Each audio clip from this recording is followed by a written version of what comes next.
I don't want to repeat what my colleague was saying yesterday, but in engaging with them more. I'll give you an example. Professor or Dr. Sfiso, when he started his conversation, he talked about Imbizo.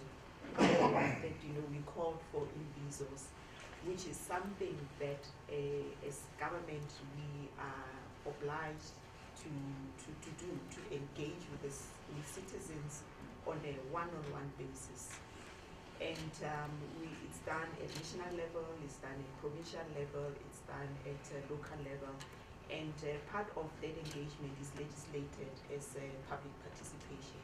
For a bill to pass or a law to pass, it has to go through public participation where all of us are to comment on whether, why that law should pass or why it should not pass, the pros and cons. If I were to ask this room, how many people have actually commented on a public participation process, I'll probably have very few hands. So those are the areas that we artisans where we expect that we gather in a hall in Tembisa where only 50 people of our constituency are going to comment on a law. So we need to be much more of the platforms, and we appreciate platforms like today or yesterday where we can learn more. But your question, we are not on par, but we are actually not like not that we are not existent. We are actually coming along, and there is a willingness to adopt and embrace the technologies because the constitution compels us to communicate and make sure that citizens are involved. Thank you very much for that. Look, I must accept that anything that's taken to Tembisa becomes difficult.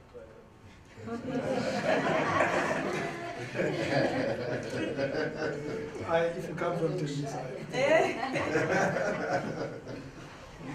Dr. Kaunda, somebody yesterday made it clear for me. I've always known that the internet and social media participation in South Africa is often key, in spite of the fact that we're battling with engaging people there. We've seen a massive growth in internet use and the users in the country. Social media platforms have become amazing. In fact, if I take that question, I need to go back to the WhatsApp thing that we spoke about. Do you know, guys, that there is an insurance company that ran a WhatsApp story campaign that was one of the most powerful campaigns that happened on WhatsApp? And it's an insurance company, South Africa. So, and we undermine the WhatsApp platform. Twitter, Facebook, and all those things. Anyway, let me go back to my question. To what extent then, Dr. Kaunda, is government taking advantage of this development where all of us are on social media? All of us have 1.5 phones. We use social media 1.5 times. Are we taking advantage of this development to encourage and improve government communication and engagement with the public using these tools? And we come from the School of Government. Thank you very much.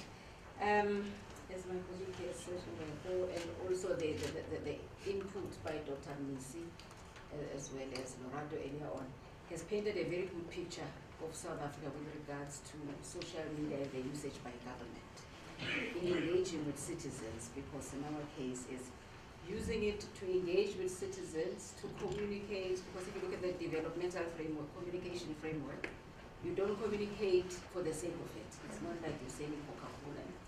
You communicate information that will help people to improve their lives, information that helps them to run their lives. Where do I apply for a license? Where do I, has it changed?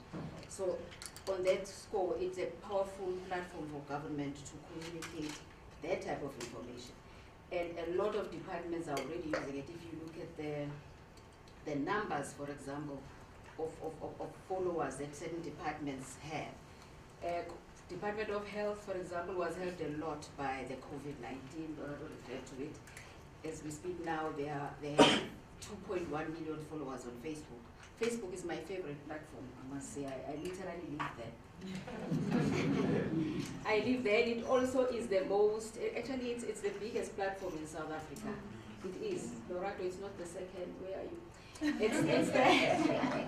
It's the largest platform in the country, followed by TikTok is growing, but Facebook is still the biggest. So it's a powerful platform for government because we are able to communicate without any limits.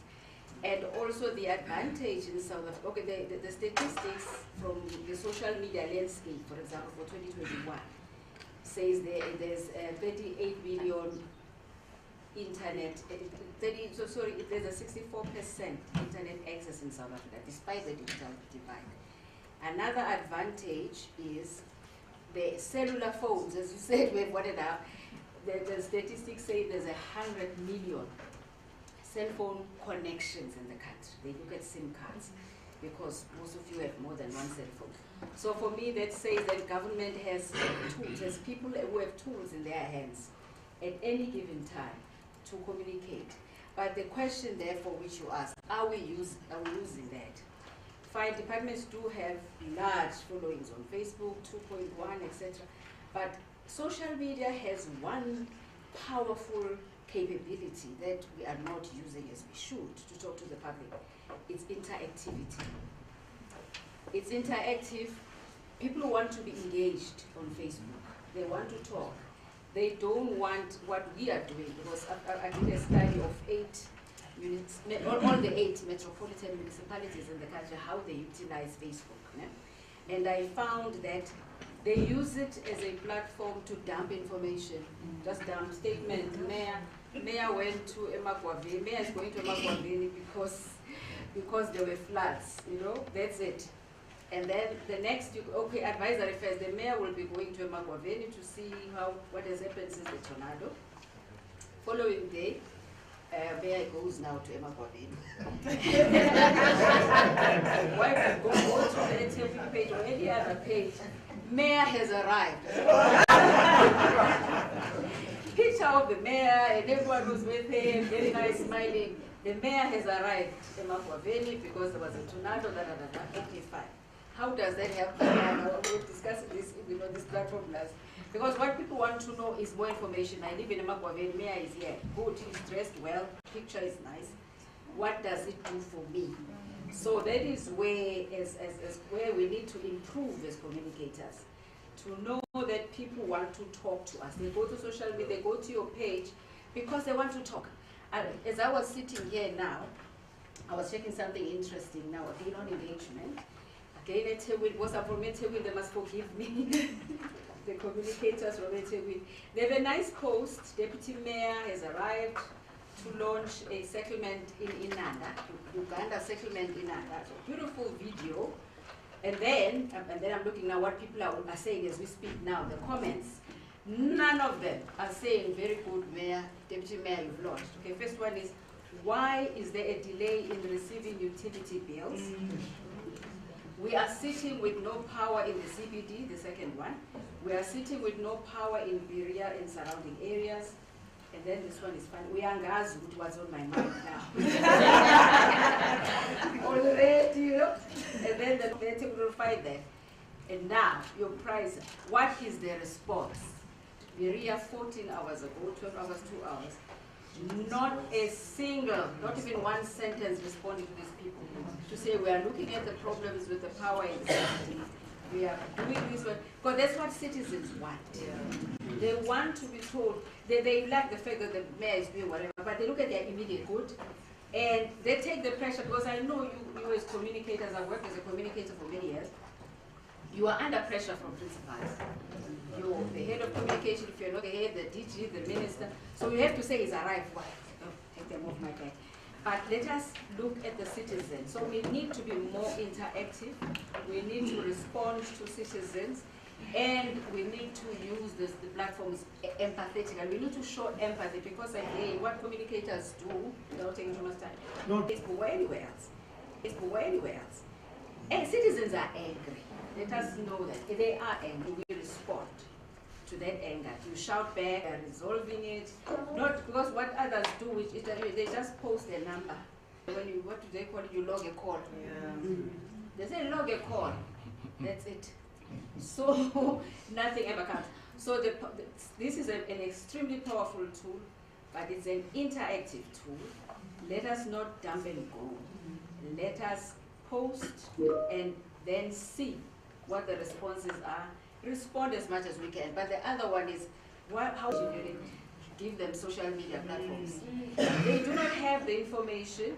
Maybe someone really wants to respond about this, but they can't find someone with information, a senior person, who will give them the information. So the structure.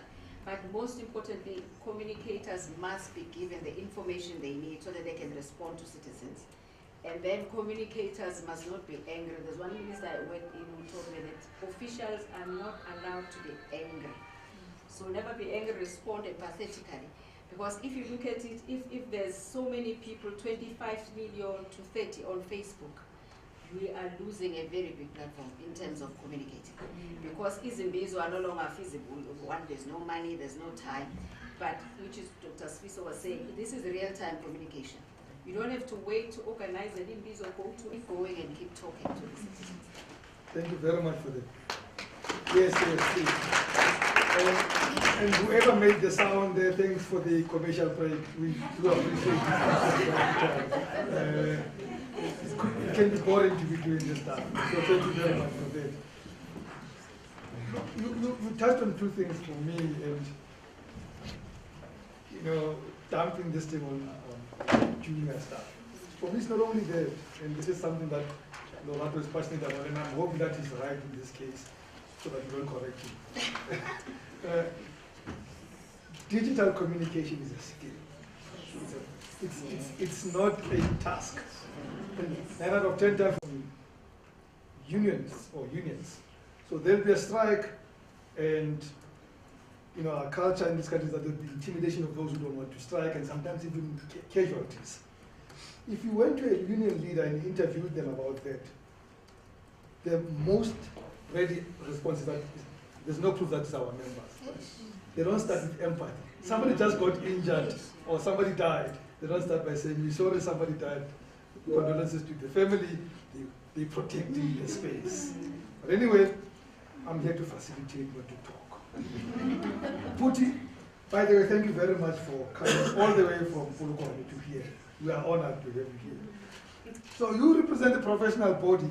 Now those bodies are dedicated to what at least you guys claim for the advancement of the knowledge and the practice of professions. And you develop in that process supporting and regulating and promoting professional standards for technical and ethical competence. However, we now live in a new era of artificial intelligence. Sometimes I feel I'm artificially intelligent. Do you think that the work of professional bodies remains relevant at looking at the roles, the functions, and responsibilities? Because ethics plays a very big role in social media communication. Yeah. Thank you so much, and I'd like to be there.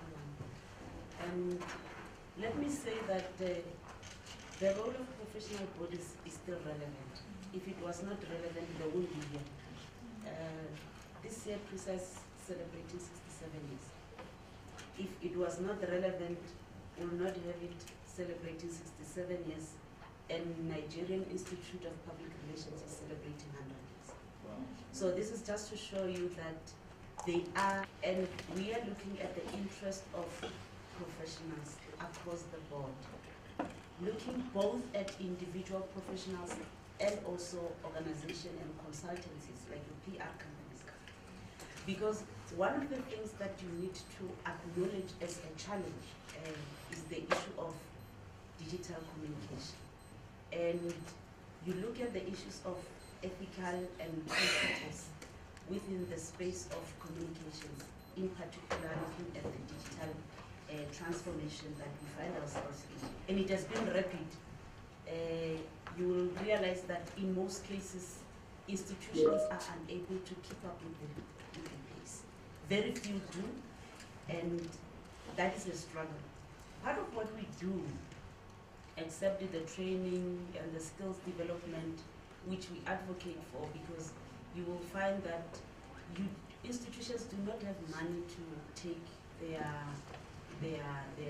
officials for training all the time. But the short courses that we have, and also the networking sessions that we have, they assist at least to advance the knowledge a person has, and also the skill that a person has, and sharpen some of the skills that you may need when you look at the digital transformation. The ethical part, yesterday I even asked the presenter, the Google presenter, about the issue of ethics. And my interest in that is that as a professional body, we encounter a lot of challenges when it comes to the issues of ethical behavior, ethical development. So what happens is that we need to have guiding principles that are in place for responsible communication. And as guiding principle, you look at responsible communication as a way of creating a base for institutions to develop policies in line with digital communication. And when they develop policies using that as a guide, part of it is being responsible in your communication.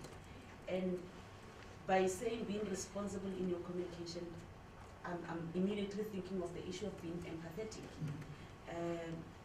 You don't throw the egg back at a person because that person is throwing an egg back at you. So those are the things that we are looking at. And the other thing is that when we look at the PR companies, the consultancies, when it comes to issues of ethics and how they practice, you also have principles that guide the agencies in line with the International Communication Consultancy Organization principles that they have developed. Because one of the things that we are advocating for is we advocate for non-racial, non-sexist communication. We do not want to be, we don't want our agencies to be the reason why we are having a division within the country, sowing divisions, but not only within the context of South Africa, but across the globe. So that's where we talk about responsible communication, also the issues of ethics. But it is a challenge because we are not, we are self-regulatory, and as a professional body, you are not forced to be our member. It's a voluntary membership.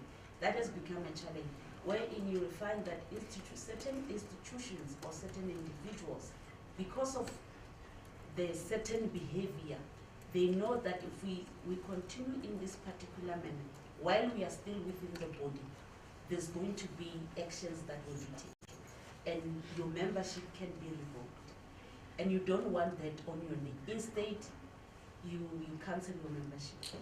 So we have seen that happening in some cases. But that does not prevent us to continue doing our work as a professional body and professional bodies across the globe. And the other thing is that we are not only looking at South Africa, and we are looking at Southern, but also internationally. Remember, one of the things is that as a professional body, we affiliate a voice in the United Nations. So what it's saying is that we see the importance of communication and the professionalism challenge, because as long as we are not at this level, we are voluntary. They like what you say. There's no better sign than this. As long as it's voluntary, it means we'll still have this drop of challenges of communication that sought to divide in certain cases and cause certain narrative that is negative and also is not within the context of the constitution of our country and even the professional bodies constitution. Thank you very much. We have 24 minutes to the end of this conversation. So I'm going to open up the floor to questions and engagements, comments. I'm going to ask that if you're going to ask a question, please ask one question. And if you can direct it to a specific human being, but you don't have to. And don't start with a preamble. Get to the question. Not just get to the question. It's much quicker that way. It allows more people to participate. But I'm going to ask one last question before I give you the platform. And it stems from what we just spoke about, actually biases, right? People, whether it's done by agencies or by other communicators, we have biases that we actually are not aware of. So when we introduce, if you as my panel, there was a man here who would have started with you, because there's that bias of starting with a male, right? And we're not conscious of our biases and how they create bad communication. And one of it, I want to ask, and I'm going to ask it of you, Dr. Kaunda, is the bias towards authority. That we communicate authority more than we communicate messaging and impact. Is that a problem that still happens? Yes, indeed. We do not, our communication target is the public. However, we want to communicate to them via the authority, because we want to communicate what the minister has said, and you communicate it in a very bureaucratic manner, rather than looking at what, in fact, the way it's a very important point, how do you package your message so that it is understood by the person out there. Like if you look at some of, say there's this dumping on Facebook pages, but even the information that is dumped there can be a long statement that nobody understands. An example could be the IEC. I think that there was a time when it was said that they were manipulating the dashboard. One political party said they had manipulated the dashboard.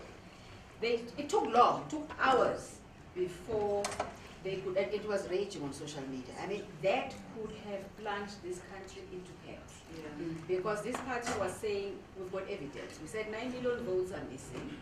And now, suddenly, the ANC has 12 million votes on the dashboard. And we know they had 6. Where does this 12 million come from? And they said, sure, we've got. Hours later, you get a very technocratic statement on the Facebook page of the IEC. We needed to be very, didn't understand it because we write for ourselves, we write for our colleagues who understand this type of speak.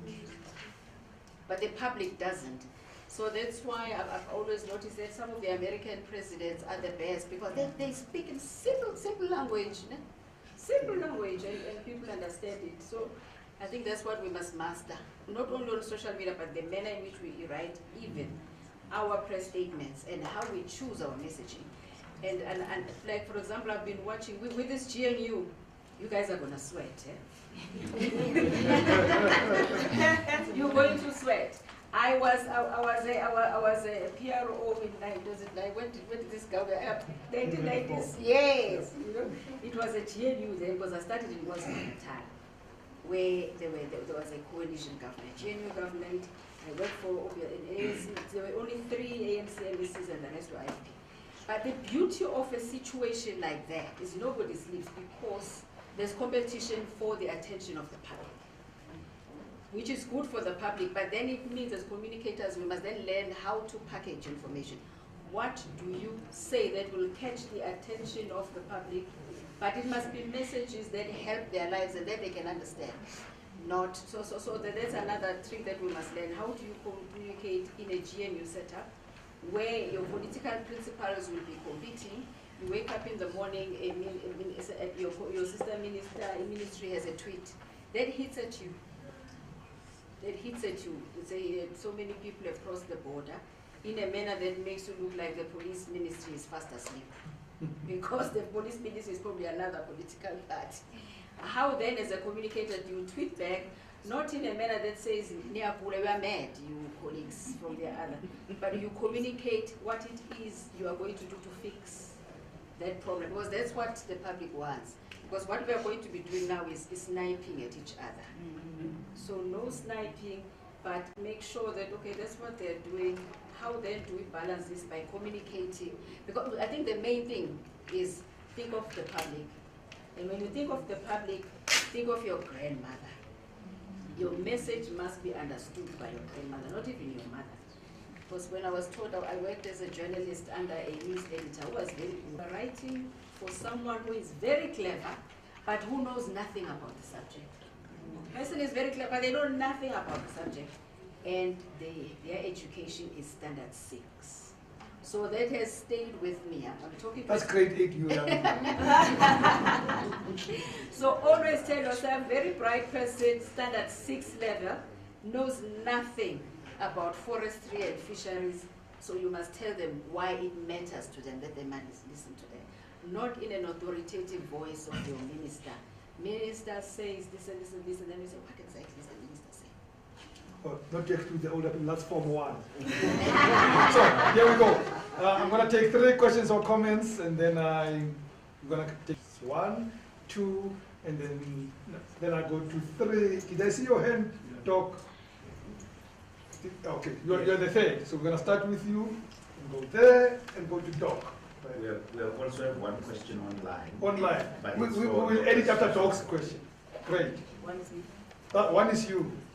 I Okay. almost called you by name. You're the only person I know by name. Go ahead, Anil. Thank you. I'm Anele, and my question is for any member of the panel, and it's from what you said, Rams, and what Dr. Kaunda said about the skill and the task, and then always giving the most junior person the task of social media. So my question is around, I've noticed in terms of government communications that a lot of the people who are government communicators, especially like in local governments, are not skilled or qualified. It's kind of anyone who studied Ufawa in marketing and Ufawa in communications. You know, why do we do that, and how can we make the principals understand the importance of government communication? That just because someone has some sort of degree doesn't mean, you know, local government elections are going to be coming up and abantu bazovawa nje entweni, but I don't think principals understand the importance of this function. Thank you very much for that question. Yes. Good morning, I am Lesiho. So I'm a radio journalist, but I also have a PR background.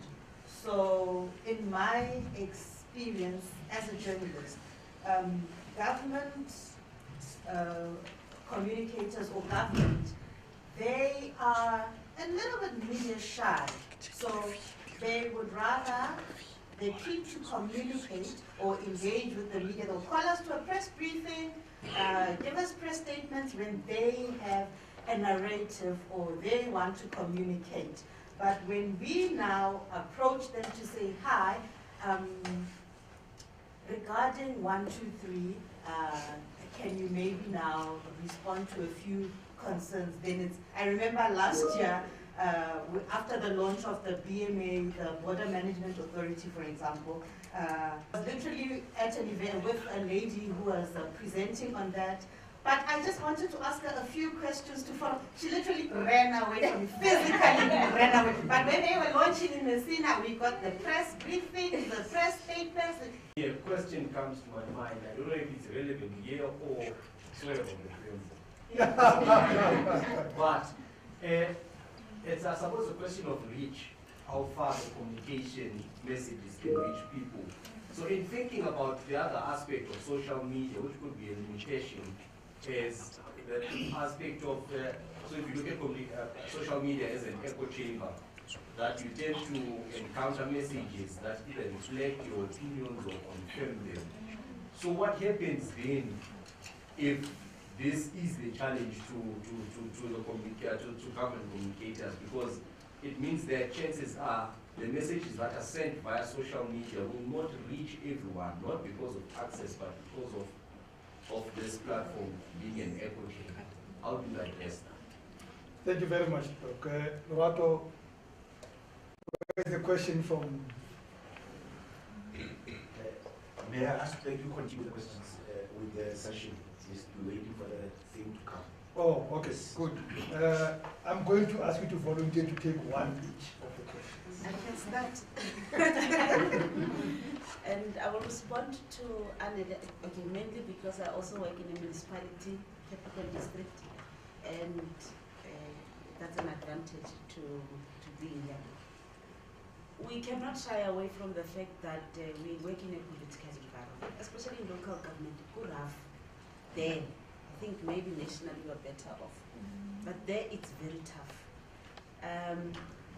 we can't take it away that politicians will prefer to work with certain individuals. So one of the things that we are doing is that as a professional body, we are not saying because you did not study communication, you cannot be a member of our professional body. If you're working in a political environment, part of the responsibilities that you do have to do with community engagements, liaising, things like that, you become an affiliate member. So there are trainings and skills development programs that are targeting people who are not the PR professionals in that particular field and have maybe little knowledge related to that. But you have to go and through a number of programs that have lot of information, and surely by the time you have done 3-4 of them, you'll be better. You'll be better in I don't know, the term will be over, but you'll be better in how you communicate and even engage with your colleagues within the institution. Because look, everyone is fighting for the space. They want to be seen within a political space. So you have a challenge of political offices versus communication offices. So we are trying by all means to avoid that. But if they are there, where they are there, we end up, we do accommodate such skilled people, and then they become our member and become affiliates, and they go through the process. And we have seen it working for other municipalities that are part of our corporate membership. So I think in that regard, that can happen. We don't want it, but it's on us. Whether we like it or not, it's going to happen, and it will continue happening. It's just how do you deal with it when we are facing the situation within an institution. I'll leave the rest to Thank you. you. Why are our bosses scared? Okay. So that's the one. Oh, okay. They like them when they look at them, but when they look back, they don't like them. Yeah. So I think your question was why our more like the officials media shy. You know, because I think if you look at the media environment that we operating in, and the media owners, so we've created, or media owners have created a space where every interview is about interrogation.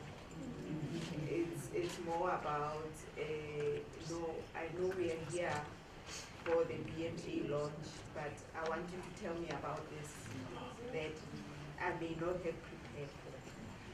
So you find that as officials, we need to possibly maybe turn the wheel, but maybe working with the media to say, why are you so against information that will actually grow people because they're empowered to make better decisions or also know better. If you know that there's border management, especially at Musina and whatever borders where we are known to have porous, like there's no control. When you know the information, then you're likely to actually respond better when there's a sporadic xenophobia happening in a certain space. So the other thing that happens is that only communicators are forwarded to respond to media. You find that in a case of, I'll use a technical example like energy. There's an explanation that the minister likes going on media about, like the energy availability factor. And in the past, your communicators were trying to explain what the energy availability factor is. But when you get a technical person to say that, if energy is available at 60%, it means this and that, as opposed to a communicator. So you find that technical people are more put at the back offices when they are the ones who know a lot more and can unpack a question without being media shy, because they are, this is their forte. They know this subject so much that whatever question that you're going to throw at them, they will have answers. So as a a communicator, you have limited information. And I also want to touch on the question of young people being in the media spaces.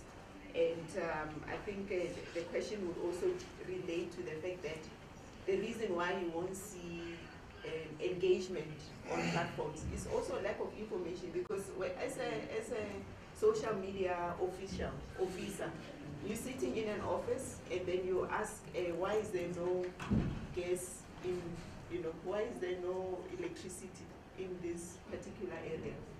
At that point, I don't have the information. I'm sitting in Pretoria, or I'm sitting in Durban, and you're asking about a small town in KZN. So I have to phone someone. I have to call someone to say, why is this not happening? That person has to phone someone.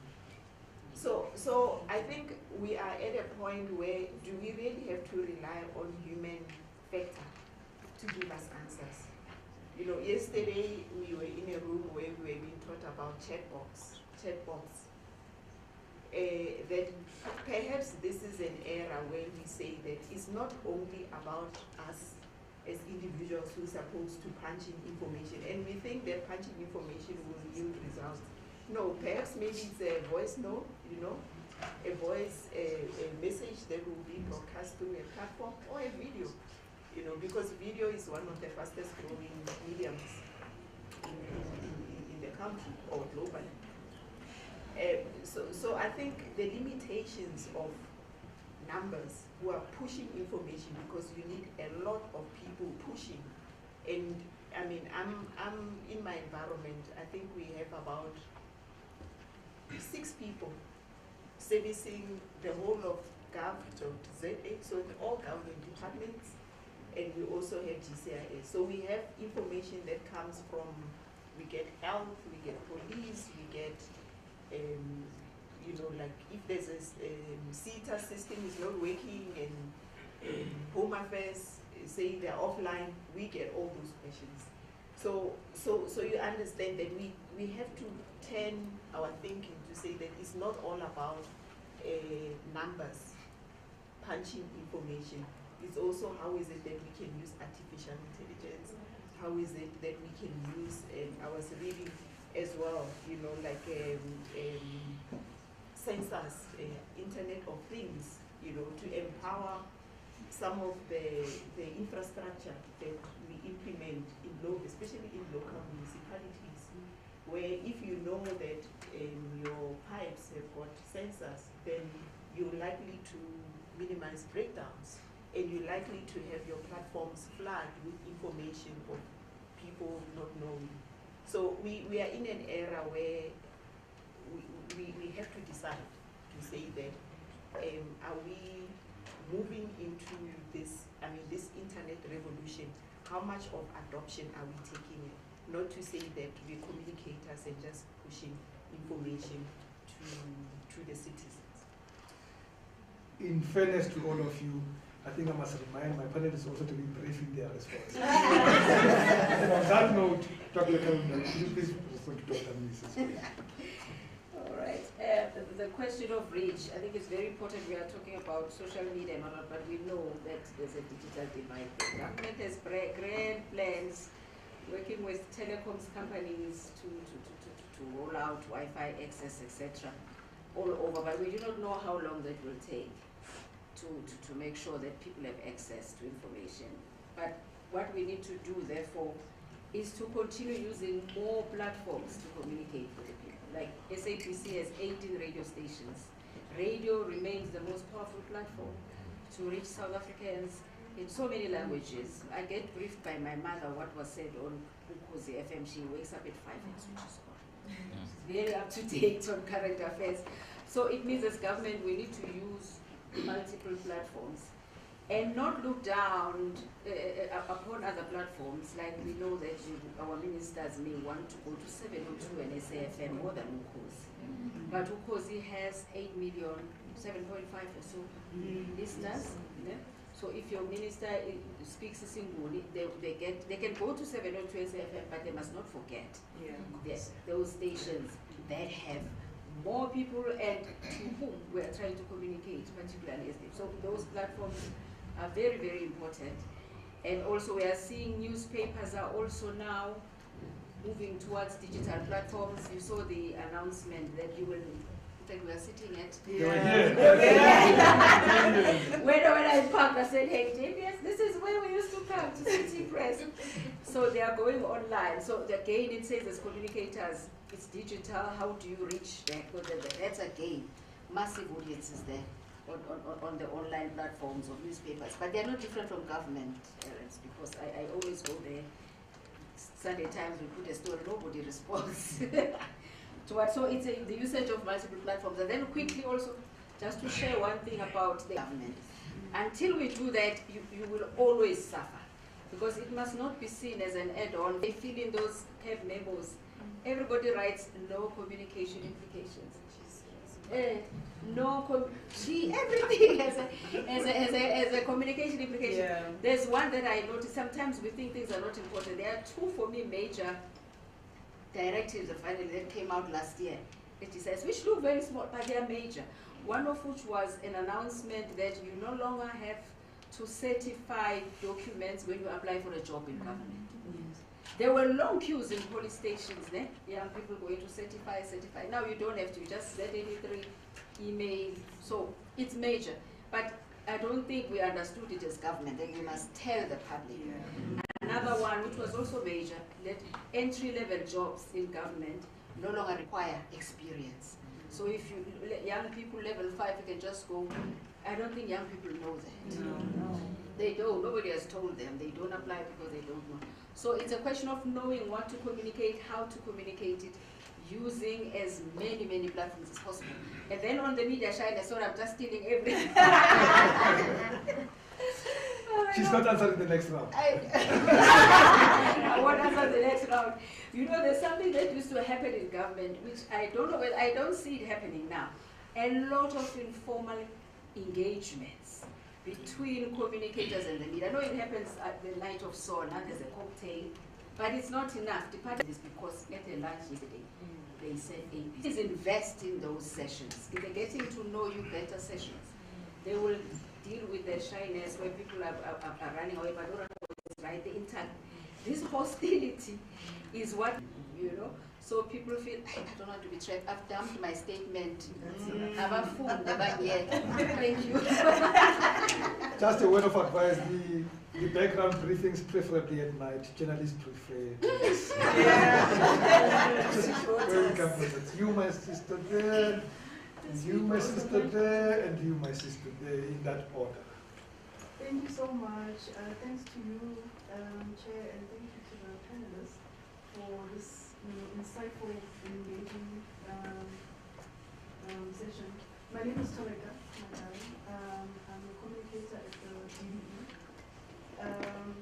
I would like to ask, you did mention, I think Dr. Kaunda mentioned that some principals are not comfortable being on social media. How best can we motivate to them, for them to see the importance? Because people engage differently with principals online than they do with the government department. They tend to think and have that they want to have also a more personalized interaction or engagement with the principal. So it's much easier when information comes from the principal than, I'm just talking from experience, having managed both government platform and also a principal's platform.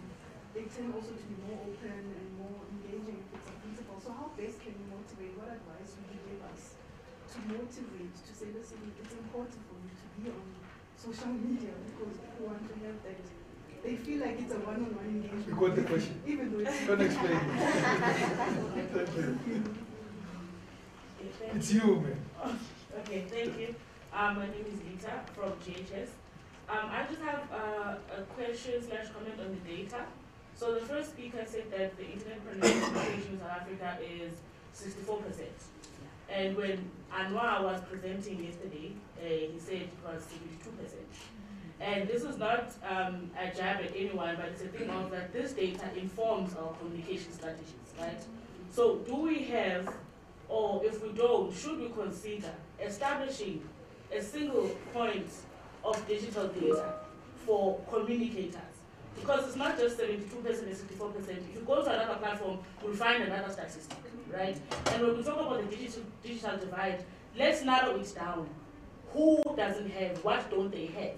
Because 72% is a lot, and it doesn't mean that all of those people are in urban areas, right? So we need to narrow it down. What is the digital divide? Is it the data, affordability? Is it no internet where they are? What is it? Let us define it. And then to close that, as the communication space, I feel like we need a rebrand because we're faced with this problem that Anela was raising, because we have allowed people to think that communication is a general knowledge discipline. That's why we have this problem. And so we need to rebrand and position it as a profession and say, this is serious. Everybody chance taker. It's not for chance takers. I think that's something we need to think about. To the panelists and also to the room, the community at large, how do we rebrand so that it is serious and people know that they need to know what they're talking about. Thank you. Oh, sorry. And there was another hand there. Yes. Thank you. Mine latches on a lot to what the previous lady has just spoken about and about what Dr. Kaunda said about communications being put at strategic level.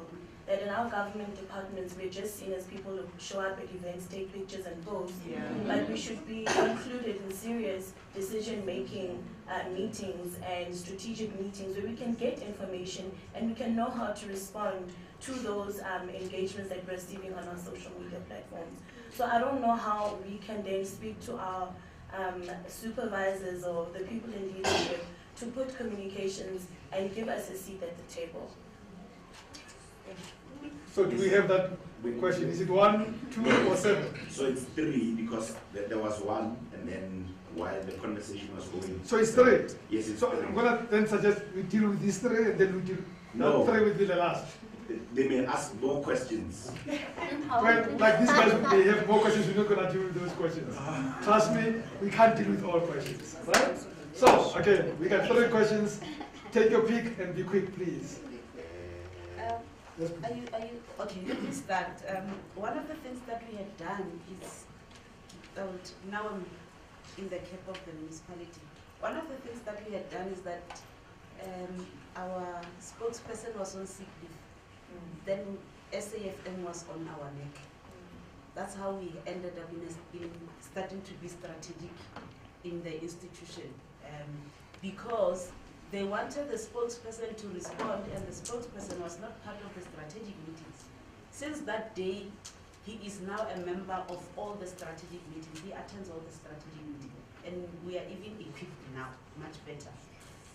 The other thing is we forced ourselves to present in high-level meetings. When they saw in the new leadership what we had done, because that is handled by the political office, we requested for a slot, and at some point they refused. But the level of competition, when they even compare themselves to what other institutions were doing, it forced them to accept what we were requesting. And then it was through those let me not say training programs, but it was through those engagement programs from communications that we used that to garner the support to be in the strategic level of the institution. And we given that particular platform. And it has worked for us, because when we then present to councillors, they ask questions, we tell them, but we are not part of that. They will ask you, why are you not part of that? It's for the strategic. Then at the highest level, they take a decision that, no, we can't have this without communications. It must be here. So by garnering their support through the committees that they had, we were able to get to the highest level within the institution. That is assisted us a lot. Thank you very much. The last one will be, we need also executive management to know about communications. We have a problem that because I'm a technical person working in planning or in infrastructure, I don't need to know what is happening. Communication is not my baby. But yet what we are responding to have to do with infrastructure development. So in terms of trainings that we advocate for, we also have to do that for executive management to make it easy within the institution. Thank you very much. Okay. how do we rebrand and also getting a seat at the table? I take it as one question. So what GCI has done is that we realized that communication is like I think in most places it's like someone with 2,000 or more followers is hired because they are looked at as influencer or Twitter specialists. Yeah. so that's what happens, and I suppose our principals as well. That's sometimes what comes, and also us as decision makers in these positions, that when we sit around those panels, we don't know better of what to judge or to look at when we look for a digital practitioner. But what we have done as well is that how is it that we can professionalize this government communication space? And the truth of the matter is that communication, so there's no policy on that. There would be just a policy, but it does not have binding mechanism. So we are in a process of developing what we call a white paper, so a process towards developing a legislation. And because it's at an advanced stage, and once that happens, they have to participate. And just lastly, we've got a government segmentation model. So what we did is that we looked at the LSMs, the living standard measures in the country. And if you brands, your Coca-Cola, your what we call fast-moving consumer goods, and there was a gap in how is it that we address government communication. So we looked at this model and developed what we call government segmentation model. And in the government segmentation model, you're able to look at segment 1 up to segment 5.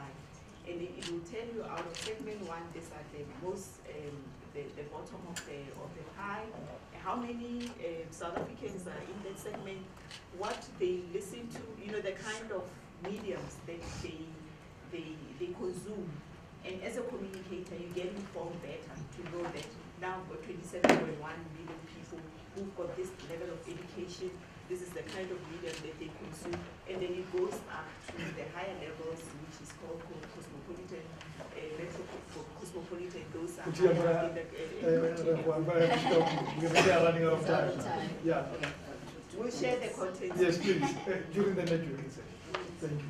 Yeah, not much from me. But on statistics, I would go with this 64% is the social media landscape of 2021.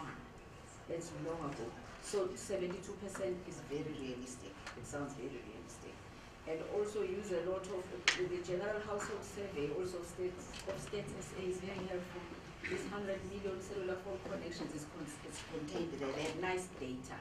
Like they say 89% of South Africans use cell phones, no land. Very, very important data. And then on ministers, etc., the government communication policy states clearly that the political principals are the chief communicators. Like the president is the primary communicator, is number 1 PRO of the country. Same applies to ministers, etc. So we need a way, in every ministry department, there is always that one person who is able to get the minister to do something. Who is able to convince the minister he or her to do something. That person must convince the minister to undertake media training. It's very important. Yeah. But nothing is as difficult as getting anyone. If you go to someone and talk to them about training, they think there's a division. What have you seen? What's the gap? You showed them. So you need to say it in a manner, not him alone, maybe Minister in Exco, bring in someone, bring Rams there to sit them down in a very comfortable situation, because we're going to need them to be more outgoing, more communicative, etc. So that is important. And also to get the head of communication to sit in these Exco meetings and Mango meetings, so that they get to know what is happening, the decisions. Because if they don't sit in those meetings, they will not know, they will be surprised by things in the media. So in every department, lobbying, just get your head of communication. The head of communication must be in those strategic meetings. Brilliant. Lurato. I am worried that we were supposed to break for tea Yeah, 20 so- minutes ago. So if we do these questions, those people have to move tea. What are you so we have a suggesting? logistical problem. I'm suggesting that for the benefit of the online people, that they don't feel neglected, we read the questions into the room, so we acknowledge them. But we will respond later. Yes, Why can't we do that later? Both the reading and the responding. that's fine. Fine. So we're going to take a break. These are 54 years old. We're going to take a break. We'll make it brief though. Can we make it 15 minutes? And come back because we need to conclude this session. I feel like we're overindulging as communicators between ourselves.